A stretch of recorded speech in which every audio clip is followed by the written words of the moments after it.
Hi, I'm Kelly Hunter, the chairman of the CPE Advisory Board, and I'm here to give you the annual meeting of the CPE Foundation update.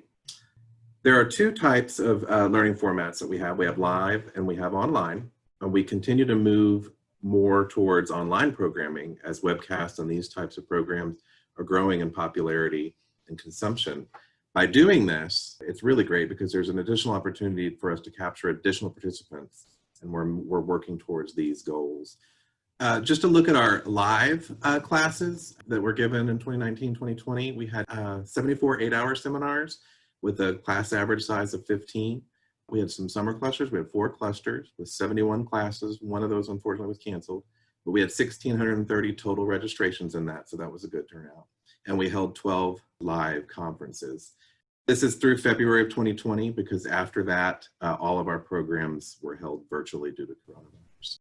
We have a couple unlimited virtual CPE options. We have the TXCPA Passport, which is on-demand programming, and it's unlimited access to our library of content. It's $199 for members. We have 85 titles and growing. And then the TXCPA Webcast Pass, that's live webcast. So that's what we were just talking about, that has the instructor available for questions. You have unlimited access to webcast content, and that's $399 for members, and it's over 300 titles. We've reviewed our offerings in our learning management system, and we've kind of undergone a strategic shift in focus. And so we're moving away from the idea of being a content reseller to being a content producer and developer, which is not an easy task, but we're doing it. So to this, we're developing partnerships with CPE instructors ranging from independent practitioner to partners at Texas-based law and accounting firms. We are committed to developing a well-balanced curriculum in these major and minor categories that are on this slide here: accounting, auditing, tax, B&I, and not-for-profit. They're underdeveloped now, and we're using member-driven feedback to develop Texas-focused, state-specific CPE offerings where appropriate, so we can really serve our state members. In the 1920 year, we offered over 1,300 unique course titles out of our LMS. We issued more than 63,000 CPE credits. So of the courses consumed through the LMS, the delivery types are broken down between webcast and on-demand, like I mentioned before. We are still leaning towards a higher percentage of webcast right now, but our on-demand delivery has grown. It's at 43%, and it's approaching half of our total content delivery online. So the passports I mentioned earlier, we had some really good success here. We have 865 passports that were purchased this last fiscal year. And like I mentioned, it provides unlimited access to our curated selection of on-demand courses.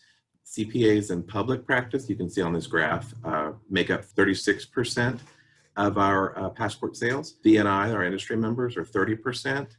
There's 26% that are unreported. We don't really know what specific area they practice in. They didn't really let us know that. And the remaining 8% is a mix of governmental education and other smaller segments. So we're really, really pleased with this. Also, the passport has been discounted in some highly targeted marketing efforts as of late to have another value add proposition for our membership, and it has been showing strong results. The free ethics course, everyone knows about it, everyone loves it. It's been a popular topic. We had 3,410 ethics courses completed, which is a 530% increase from the 541 that were completed last fiscal year. So it's been a really huge success. We're happy that we have a 4.7 rating on a scale of 1 to 5. Over such a large audience, 3,400 members, that's a really, really good rating. And so that gives some positive reviews, and it shows what a great job Kathy Kapka did in developing this course and really making a lengthy, I'll say boring, course interesting and fun. So it really was a good thing. And it's a really good benefit for our members. And then we have our PIUs, which is our professional issues updates. This is another great value add to our membership. These are included in our membership. There's 3 of them a year. We had 2,500 courses completed, so nearly 2,000 members took those free courses, and they're focused on timely issues affecting the accounting profession. We are seeing an increase in these courses, and we continue to see them grow, and it's, like I mentioned, a very good value add to our members to get information timely that's affecting the accounting profession. With the coronavirus, we've had to convert a number of our conferences to virtual. So we've been able to serve over 1,700 conference attendees virtually now, not only within TXCPA's conferences, but also we've leveraged our investment in our LMS and our human capital CPE department to serve our chapters. So that's been really good, especially in these times of social distancing. Online learning is more important than ever. I know everyone's online learning, Zoom calls, all those things. So online is where it's going. But we've been able to fill our need in programming as well as provide the chapters with much needed resources and guidance. So you can see that there's some courses that we've converted to virtual, and then the Dallas chapter, Houston chapter, and Permian Basin utilize TXCPA to help them take their conferences virtual. So that's been a really, really great thing for us to do. And finally, we made responding to the pandemic a priority, and we created several courses related to the coronavirus. There's some courses listed here. This is not an exhaustive list. This is just a smattering of titles that we had. They're from the CARES Act to employment law, tax and accounting issues related to the pandemic. These courses were created in record time, and we are thankful for our community of experts, regular speakers, and partners that made it possible, because we got these out there quick and the response was really, really good. We've had more than 6,000 accounting professionals that took our COVID-related courses. So we're very pleased with how the platform is working and how quickly we can get content uploaded. That's all for my CPE report. So thank you for your time. I am George Addison. I am serving as the chair of the Peer Assistance Committee for the year ahead. On behalf of the entire committee, I am pleased to provide this annual report to the Board of Directors. We refer to our work group of active volunteer members as ACAN, the Accountants Confidential Assistance Network. Over the past year, we have remained focused on the mission established 25 years ago. ACAN is comprised of volunteer CPAs across the state who have been successful in their recovery and who regularly meet to assist fellow CPAs and accounting students. Under the state law and the Peer Assistance Program policy, all information received from or about the CPA candidate is completely confidential. As you can see, we conducted 180 peer assistant support group meetings over the past 12 months. 30 CPA ACAN volunteers mentored 60 individuals with a consent order from the accounting board. Now I would like to give a little illustration of what our fellowship does. I had the honor of mentoring a gentleman named Ruben from the Rio Grande Valley. He was a CPA candidate. He was studying for his CPA and was put on an ACO consent order. As a result of that, I was able to meet with him and guide him through his recovery. He successfully passed his exam, and as a result of him passing the exam and becoming a CPA, he became a partner in a CPA firm. And this is just an illustration of how ACAN helps candidates and how it can help CPAs that are currently on the job market and working, dealing with, like we said, chemical dependency or mental health issues. Our mentors also conducted 27 consultations with individuals referred to us by the board, and we communicated with over 40 candidates who committed to sobriety while they studied for the exam. The Peer Assistance Foundation collects donations to support the work of ACAN. The primary sources of revenue are an annual grant from the Accountancy Board and donations from Texas CPA members. Our primary expenditures are the salary and expenses of our director, as well as training for volunteer mentors. Our training is an annual event where we focus on equipping mentors with interview skills and to conduct the annual meeting of the Peer Assistance Committee. It is an important event also to support each other in our recovery. I am excited and honored to serve as the committee chair for the next year. Two of our priorities are to inspire and equip some of the younger CPAs to become the next generation of ACAN mentors. The impact of COVID-19 on the Texas CPA members is not fully known. This season has helped us realize we want to move more intentionally into our vision to be a champion of wellness to all Texas CPAs. We hope to provide more resources to members in the year ahead. Thank you again for your support with this program. Good morning. I'm Arda Gomlick, and I'm president of the Accounting Education Foundation of the Texas Society of CPAs. This morning, I want to give an overview of the Accounting Education Foundation as of the end of our recent year. For the scholarship program, which is the largest activity of the AEF, we have certain minimal requirements. The requirements are 21 accounting hours, 3.6 minimum accounting GPA. We see most candidates that have 3.8s, 3.9s, and 4.0s, so it makes it kind of challenging. It requires 110 semester hours of accounting. Attend a qualifying college or university, and that college or university has to be in the state of Texas. And the student has to file an application of intent to take the CPA exam with the Texas State Board. If you meet these requirements and you're able to get through the review process, you'll be getting a scholarship of $2,500. Now, the scholarship program, we have 50 universities in the state of Texas. And again, they must be in the state of Texas. One of the qualifications to be a qualifying university is you have to have 3 full-time accounting faculty on your staff. Graduate students are eligible, and they have to have enough hours to sit for the CPA exam. Now, in this past year, we had 82 applications from 26 universities and colleges.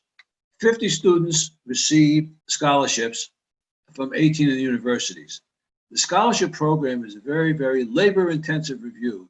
We have a scholarship committee of about 10 members headed by Nancy Foss, and Nancy oversees the review process that all the members do. So it's a lot of hard work in a short period of time. Some other activities of the AEF is we participate in the AICPA Minority Program, which is a great investment on our part. What we do is we invest $10,000 annually to the AICPA's Minority Scholarship Program. And this year we had 4 recipients. So we put in 10 and the state of Texas got 20.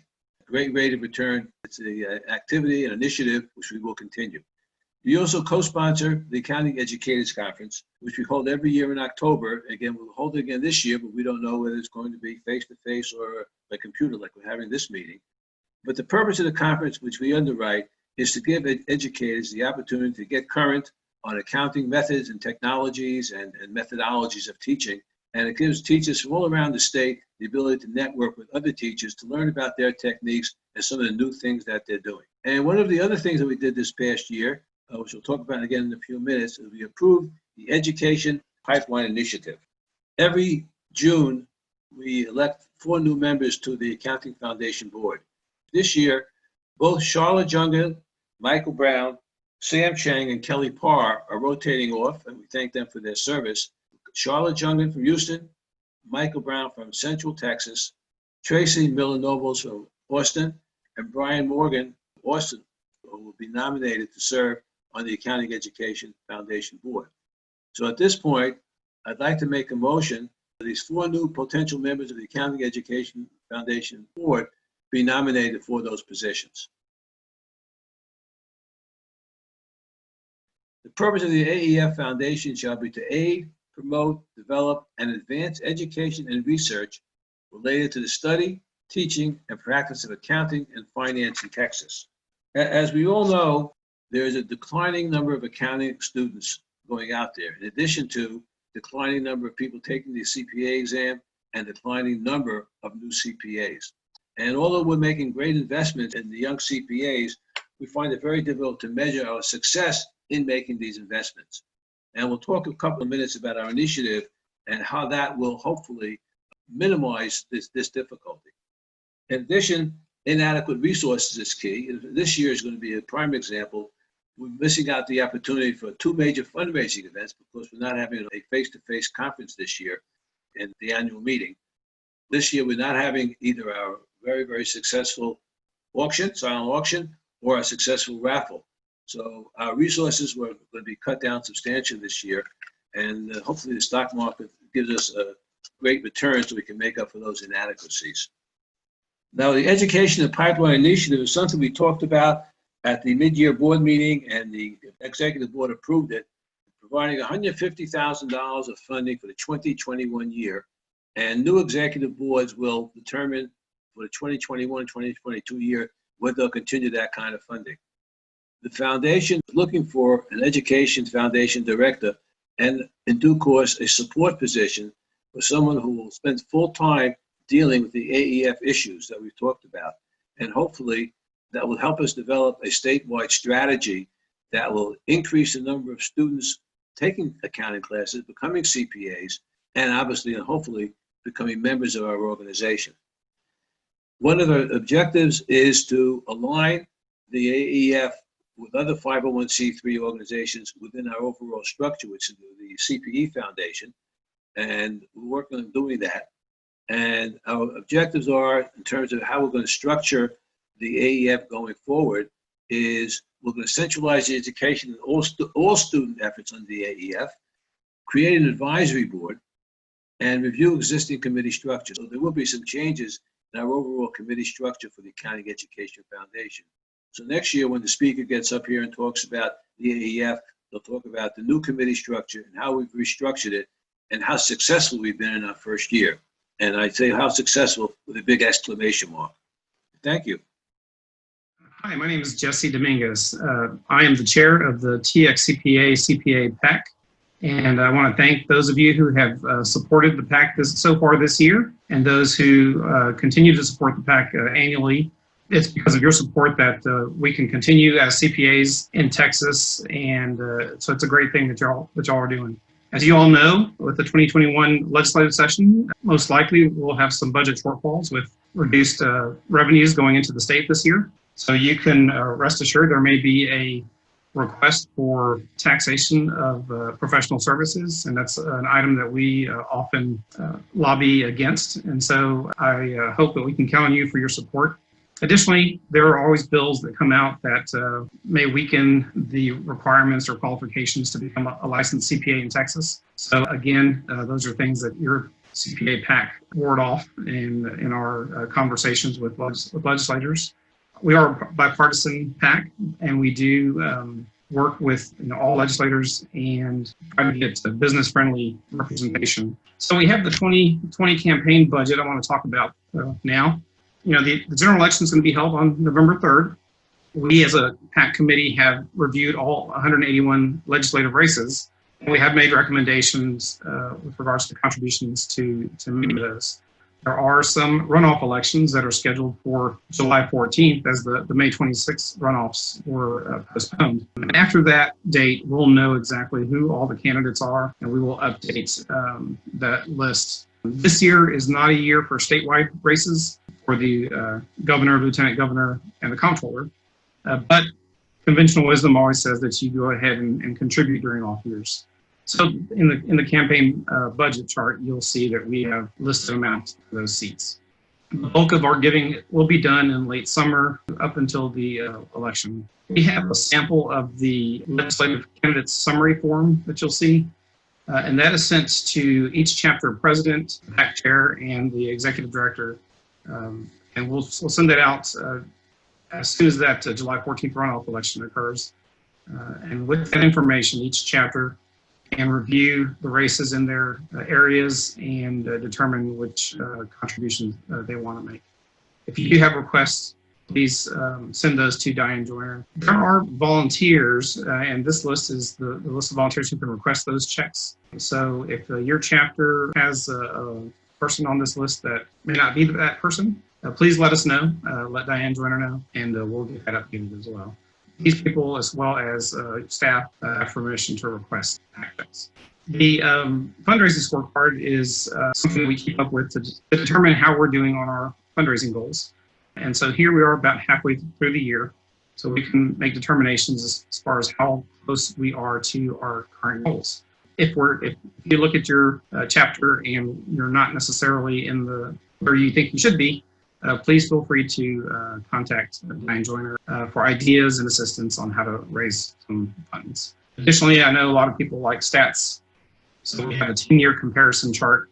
So you can see, as far as member participation is concerned, the best year we had was back in 2014 with 6.4% participation. Last year we had a participation rate of 4.57%. I do believe we can do much better than that. The government affairs staff has set a goal to have a minimum member participation rate of 7% for 2020. And my understanding is if we can get to that goal, that somebody said they'd promised to shave my head or shave Diane Joyner's head, or somebody's head is going to be shaved. I'm not sure who, but you want to see that. So let's get the participation rate up. That should be more than enough impetus for folks to contribute if you haven't already. We have some other stats for the different size chapters. The small chapters, if you look at here, The Rio Grande Valley has the highest percentage participation rate, and the Abilene chapter has given the highest average contribution today. Also, the medium chapters, we have South Plains, who gets the highest participation rate, and the highest average also goes to South Plains. So congratulations to South Plains for medium chapters. Large chapters, congratulations, San Antonio. Y'all hold the lead in the largest members contributing, and the Austin chapter, of course, has the highest average contribution rate. So go Austin. TXCPA staff has updated this handout for chapter events, and you can go to the link and link it to your chapter newsletter. It can also be found on the website under Advocacy CPA-PAC / TXCPA protects the value of the CPA license. At any rate, thank you very much for being here today and for watching this presentation. And again, if you want to contribute, whether it be once a year or make a pledge for semi-annual, quarterly, or monthly participation or contributions, you can do that with Diane Joyner or talk to somebody in the Dallas office. So thank you again, and we'll see you next time.